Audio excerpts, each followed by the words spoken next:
ಅಶೋಕ್ ಹೇಳಿದೆ. ಅವರು ಸರ್ ನಿಮ್ಮ ನೋವು ನಮ್ಗೆ ಅರ್ಥ ಆಗುತ್ತೆ, ದಯಮಾಡಿ ಪಾರ್ಟಿ ಬಿಡಬೇಡಿ, ನಾವೆಲ್ಲ ಜೊತೆಲಿದ್ದವರು ಒಂದಾಗಿ ಹೋಗೋಣ ಅಂತೇಳಿ ಮಾತಾಡಿದ್ರು.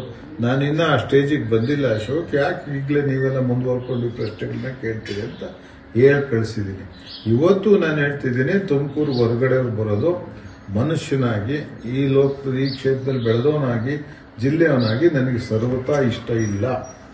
ತುಮಕೂರ್ನ ಯಾಕೆ ಹಿಂಗೆ ಅಡ ಇಡ್ತಾರೋ ಯಾಕೆ ನನಗೆ ಗೊತ್ತಿಲ್ಲ. ಮಂಜುನಾಥ್ ಬಂದೋದ್ರು ಕಾಂಗ್ರೆಸ್ಸಿಂದ, ಕೋದಂಡರಾಮಯ್ಯನವ್ರು ಬಂದೋದ್ರು, ಕೃಷ್ಣಪ್ಪನವ್ರು ಬಂದೋದ್ರು. ಯಾಕ್ರಿ ಯಾರ ಈ ನೆಲದ ಮಗನೊಬ್ಬನ ಬೆಳೆಸಕ್ಕೆ ಏನ್ ತೊಂದರೆ ಆಗಿತ್ತು? ಇನ್ನ ಜಿಲ್ಲೆ ಕಷ್ಟ ಸುಖಕ್ಕೆ, ಕಾರ್ಯಕರ್ತರ ಕಷ್ಟ ಸುಖಕ್ಕೆ ಎಲ್ಲದಕ್ಕೂ ಸಿಕ್ಕಂತವನೊಬ್ಬರು ಇವ್ರ ಮಧ್ಯದಿಂದ ಬೆಳೆದೋದನ್ನ ಯಾಕಪ್ಪ ಆಯ್ಕೆ ಮಾಡ್ತಾರೆ? ನನಗೆ ಕೊಡಿದ್ರೆ ಬೇಡ, ಜಿಲ್ಲೆಯಲ್ಲಿ ಇನ್ಯಾರಿಗಾರ ಕೊಡ್ಬೋದಾಗಿತ್ತಲ್ಲ ಅನ್ನೋದು ನನಗೆ ನೋವಿದೆ, ಸಂಕಟ ಇದೆ. ನನ್ನ ಆತ್ಮ ಹೊರಗಡೆಯವ್ರಿಗೆ ಮಾಡ್ಲಿಕ್ಕೆ ಅಷ್ಟು ಸುಲಭವಾಗಿ ರಾಜಿ ಆಗಲ್ಲ. ಸ್ಪಷ್ಟವಾಗಿ ಹೇಳ್ತಾ ಇದ್ದೀನಿ ನಾನು. ಸೋಮಣ್ಣವ್ರ ಮೇಲೆ ನನಗೇನು ದ್ವೇಷ ಇಲ್ಲ. ನರಸಿಂಹ ಭಟ್ ಹನಿ ಪಾರ್ಕ್ನಿಂದ ವರ್ಷಕ್ಕೆ 40 ಲಕ್ಷ ಗಳಿಸ್ತಿದ್ದಾರೆ. ನೀವು ಕೂಡ ಅವರಿಂದ ಕಲಿಬೇಕಾ? ಅವ್ರ ಜೊತೆ ವಿಡಿಯೋ ಕಾಲ್ನಲ್ಲಿ ಮಾತಾಡಬೇಕಾ? ಈಗಲೇ ಫ್ರೀಡಮ್ ಆ್ಯಪ್ ಡೌನ್ಲೋಡ್ ಮಾಡಿ. ಸೋಮಣ್ಣ ಅವರು ರಾಜ್ಯಸಭಾಕ್ಕೆ ಹೋಗ್ತಾರೆ ಅಂದ್ರೆ ಬಹಳ ಸಂತೋಷ ಪಟ್ಟೆ, ಹೋಗ್ಲಿ ನಮ್ಮನೊಬ್ಬ ಅಂತ.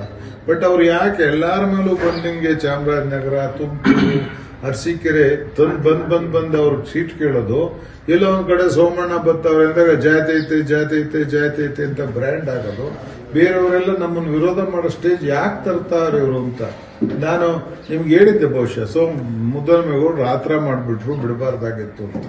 ಅವತ್ತು ನನ್ನ ಮನಸ್ಥಿತಿ ಹಂಗೆ ಇತ್ತು. ಮುದ್ದನಮೇಗೌಡರಿದ್ರು ನಾವು ಮಾಡ್ತಿದ್ವು. ಅವತ್ತು ಬಿಜೆಪಿಲಿ ಯಾರಿಗೆ ಕೊಟ್ಟರು ಮಾಡ್ತಿದ್ವಿ ನಾವು. ಈ ಮನುಷ್ಯ ಹೇಳೋತಿ ನಾನು ಒಬ್ಬ ಅಪೇಕ್ಷಿತ ಅಂತ ಅಷ್ಟು ಹೇಳ್ದೆ ಬಿಟ್ರೆ ಅವತ್ತು ನಾನು ಆಡ್ಲಿಲ್ಲ. ನನಗೆ ಕೊಡಿದ್ರೆ ಮಾಡಲ್ಲ ಮಾತು ನಾನು ಯಾರಿಗೂ ಆಡ್ಲಿಲ್ಲ. ಇವತ್ತು ನಾನು ಸ್ಪಷ್ಟವಾಗಿದ್ದೀನಿ, ಯಾರು ನನ್ನ ಬೆಂಬಲಕ್ಕೆ ನಿಲ್ತಾರೋ ಬಿಡ್ತಾರೋ, ಯಾರು ರಾಜಿ ಆಗ್ತಾರೋ ಬಿಡ್ತಾರೋ, ನಾನು ಹೊರಗಡೆಯವ್ರನ್ನ ನಾನು ಪ್ರೋತ್ಸಾಹ ಮಾಡೋದು ನನ್ನ ಮನಸ್ಥಿತಿಗಲ್ಲ.